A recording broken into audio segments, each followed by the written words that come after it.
জামাই এত বড়টা নিতে আমার কষ্ট হচ্ছে, এখন বুঝেছি আমার মেয়ে কেন তোমাকে দেয় না।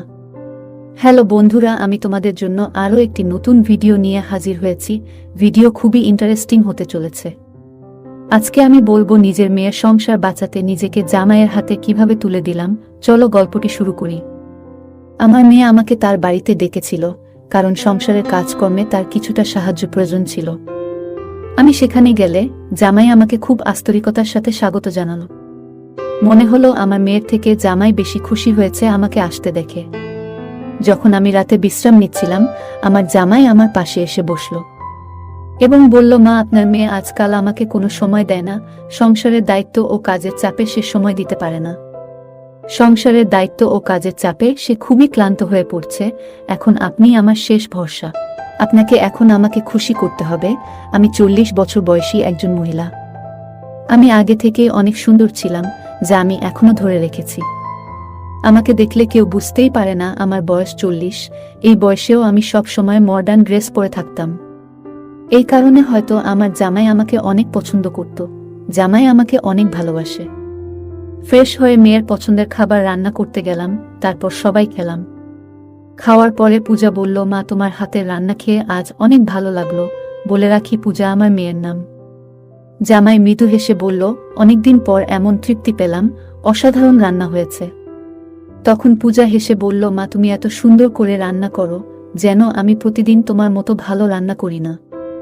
আমি দুজনকেই শান্ত করিয়ে বললাম, আরে বাবা, ছোটখাটো কথা নিয়ে এত চিন্তা করো না। পরিবারে মজা ঠাট্টা চলতেই থাকে। খাওয়া শেষ হওয়ার পর পূজা তার ঘরে চলে গেল বিশ্রাম নিতে, আর জামাই আমাকে সাহায্য করার জন্য রান্নাঘরে এলো। আমি বাসনপত্র ধুছিলাম। জামাই আমার দিকে হেসে বলল, শাশুড়ি মা, আপনার রান্নায় সত্যিই জাদু আছে। আজকের খাবারটা একেবারে মন ভরিয়ে দিল। আমি কিছুটা লজ্জা পেলাম, আর এই বাড়িতে আছি বলে জামাই যেন আমার পিছন ছাড়ছে না। তাই আমি কিছুটা অস্বস্তিতে পড়েছিলাম। আমি যখন আমার মেয়ের বাড়িতে এলাম, তখন দেখলাম মেয়ে আর জামাইয়ের মধ্যে একটা দূরত্ব কাজ করছে। প্রথমে বিষয়টি খুব একটা গুরুত্ব দিইনি। ভাবলাম হয়তো কাজের চাপ বা অন্য কিছু নিয়ে ব্যস্ত, কিন্তু পরের 3 দিন ধরে লক্ষ্য করলাম রাতের বেলায় তাদের ঘর থেকে চাপা গলার আওয়াজ আসছে, যা আমাকে উদ্বিগ্ন করল। একদিন কফির অজুহাতে পূজার রুমে গেলাম। সেখানে গিয়ে দেখলাম পূজা মোবাইল নিয়ে খুব ব্যস্ত। আমার সঙ্গে কথাও বলিয়ে না। আমি তার হাত ধরলাম আর মোবাইলটা সরিয়ে রেখে বললাম, তুই কি আমার সঙ্গে একটু কথা বলবি? পূজা মোবাইলটা রেখে মৃদু হাসল, তারপর বলল, মা, বলো, কি বলবে? আমি বললাম, গত কয়েকদিন ধরে তোমাদের মধ্যে কিছু সমস্যা দেখছি। সব ঠিক আছে তো? তোমাদের সম্পর্কের যত্ন নেওয়া খুব জরুরি। জীবনের অনেকটা সময় একসাথে কাটাতে হবে। তাই ছোটখাটো বিষয়ে মনোমালিন্য যেন বড় কিছুতে পরিণত না হয়। পূজা কিছুক্ষণ চুপ থেকে বলল, না, আসলে সমস্যা তোমার জামাইয়ের। সব সময় সে আমার সাথে ঝগড়া শুরু করে। আমি কখনো কিছু বলি না। আমি পূজাকে বললাম, সম্পর্কে কথা বলা খুব জরুরি একে অপরের সাথে। পূজা আমার দিকে তাকিয়ে বলল, মা, আপনি তো জানেন আমি কতটা ক্লান্ত। প্রতিদিন ট্রেনে দীর্ঘ যাত্রা, তারপর দেরি করে বাড়ি ফেরা। এখন আপনি আছেন বলে কিছুটা বিশ্রাম পাচ্ছি, নইলে এত কাজ সামলে বিশ্রামের সুযোগই পেতাম না। তার কথায় আমি বুঝলাম যে পূজা অনেকদিন ধরে খুব ক্লান্ত, আর জামাই হয়তো তার কাজের কারণে ঠিকভাবে পূজার সাথে কিছু করতে পারত না। এটা ভেবে মনে হয় জামাই আমাকে কয়েকদিনের জন্য ডেকেছে, যাতে আমি এসে কিছুটা হালকা করতে পারি। এদিকে জামাইও কিছুটা ব্যস্ত ছিল। যেদিন আমি পূজার সাথে কথা বলছিলাম, সেদিন সন্ধ্যায় হঠাৎ জামাই বাড়ি ফিরল। আমি হাসি মুখে বললাম, আজ তাড়াতাড়ি এসেছো, ভালো হয়েছে। কিন্তু জামাই বলল, না মা, আজ আমার বোসের জন্মদিন, আর একটা বড় হোটেলে একটা পার্টির আয়োজন করেছে। সেখানে আমাদের সবাইকে যেতে বলেছে, তাই আপনাকে ও আমাদের সাথে যেতে হবে। পূজা বলল, মা, তুমি বাসায় একা বসে কি করবে? তুমি তো এখানে এসেছো, আমাদের সাথে চলো, একটু আনন্দ করবে। আমি প্রথমে রাজি হচ্ছিলাম না, কিন্তু ওরা দুজন জোর করতে থাকলো। শেষে ভাবলাম সত্যি তো, একটু বাইরে যাওয়া যাক। আমিও ওদের সাথে পার্টিতে যাওয়ার জন্য প্রস্তুতি নিলাম। আমি রাজি হয়ে আমার প্রিয় গোলাপি শাড়িটা পরে নিলাম। যখন আমি রেডি হয়ে বের হলাম, জামাই মুচকি হেসে বলল, মা, আজ তোমাকে শাশুড়ি বলতে লজ্জা লাগছে। তোমাকে তো নায়িকার মতো লাগছে। আমি হেসে বললাম, আরে বেশি প্রশংসা করতে নেই। জানি না কেন জামাই এখনই এইভাবে কথা বলছে। কিছুক্ষণ পর আমরা সবাই পার্টিতে পৌঁছালাম। সেখানে জামাইয়ের বস এসে আমাদের সঙ্গে দেখা করলেন। আমাকে দেখে তিনি অবাক হয়ে গেলেন। জামাইকে বললেন, তোমার শাশুড়ি এত সুন্দর।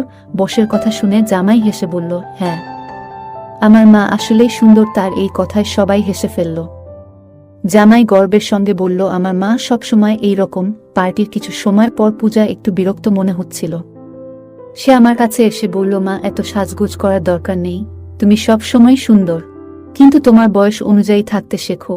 তার কথায় আমি একটু অবাক হলাম, তবে কিছু বলিনি। ভাবলাম ও হয়তো ক্লান্ত, তাই কিছুটা বিরক্ত হচ্ছে। আমি ওদেরকে ছেড়ে আমার ঘরে চলে এলাম। রাতে ফ্রেশ হয়ে একটা আরামদায়ক সুন্দর পোশাক পরে ঘুমানোর প্রস্তুতি নিলাম। আমি বডি লোশন লাগিয়েছিলাম, তখনই দরজায় হঠাৎ টোকা পড়ল। দরজা খুলে দেখি আমার জামাই দাঁড়িয়ে। সে বলল, শাশুড়ি মা, আমি কি ভিতরে আসতে পারি? আমি হাসি দিয়ে বললাম, এটা তোমারই বাড়ি, অনুমতি নেওয়ার দরকার নেই, যখন ইচ্ছা আসতে পারো।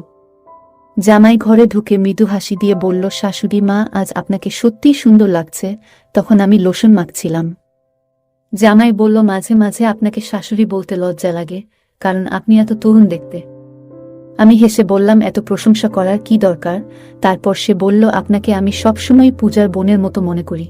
আমি বুঝতে পারলাম সে মজা করছে, তাই খুব একটা গায়ে তুললাম না, তবে তার কথাগুলো আমাকে অস্বস্তি দিল। তাই আমি আলোচনাটি অন্যদিকে ঘুরিয়ে দিলাম। কয়েকদিন পর মেয়ের ঘর থেকে তর্কের আওয়াজ পেলাম। বুঝলাম স্বামী স্ত্রীর মধ্যে কিছু ঝামেলা হয়েছে।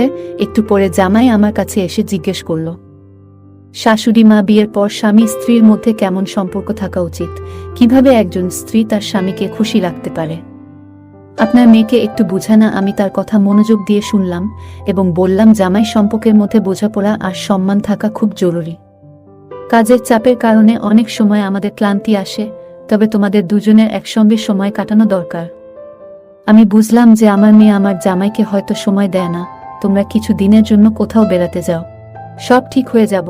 জামাই বলল, আমি সবকিছু করতে প্রস্তুত, কিন্তু পূজা যদি ছুটি নিতে পারে তাহলে আমরা কোথাও ঘুরতে যেতে পারি। আমি তার হাতে পানির গ্লাস তুলে দিলাম এবং তাকে বোঝানোর চেষ্টা করলাম। হঠাৎ সে আমার দিকে তাকিয়ে বলল, শাশুড়ি মা, আপনি সত্যিই খুব সুন্দর, এমনকি আপনার বয়সও বোঝা যায় না। আমি তার কথা শুনে হেসে বললাম, ধন্যবাদ।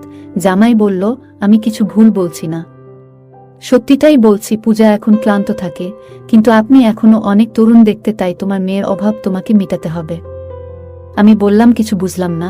জামাই বলল, আমাকে তুমি খুশি করবে, তোমাকে আমার খুব ভালো লাগে। আমি, এসব তুমি কি বলছো? তুমি কি পাগল হয়ে গেছো?